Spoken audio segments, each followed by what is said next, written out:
Love him or hate him, that's up to you. But the one thing you must remember is that Obama came from a poor family and he knows what it is to do without. And for all those people who believe that he's not trying, listen to this. But again and again, a partisan minority in the Senate said no and used procedural tactics to block a simple up or down vote. Think about what these stalling tactics mean for the millions of Americans who've lost their jobs since the recession began. Over the past several weeks, more than 2 million of them have seen their unemployment insurance expire. For many, it was the only way to make ends meet while searching for work, the only way to cover rent, utilities, even food. 3 times, the Senate has tried to temporarily extend that emergency assistance, and 3 times, a minority of senators, basically the same crowd who said no to small businesses, said no to folks looking for work and blocked a straight up or down vote. Some Republican leaders actually treat this unemployment insurance as if it's a form of welfare. They say it discourages folks from looking for work. Well, I've met a lot of folks looking for work these past few years, and I can tell you, I haven't met any American who would rather have an unemployment check than a meaningful job that lets you provide for your family. And we all have friends, or neighbors, or family members who already know how hard it is to land a job when 5 workers are competing for every opening. Now, in the past, presidents and Congresses of both parties have treated unemployment insurance for what it is, an emergency expenditure.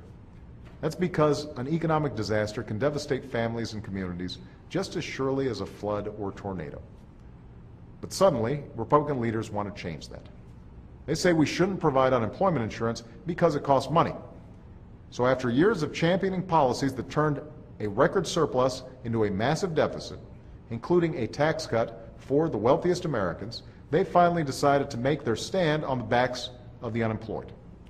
They've got no problem spending money on tax breaks for folks at the top who don't need them and didn't even ask for them, but they object to helping folks laid off in this recession who really do need help. And every day this goes on, another 50,000 Americans lose that badly needed lifeline. Well, I think these senators are wrong. We can't afford to go back to the same misguided policies that led us into this mess.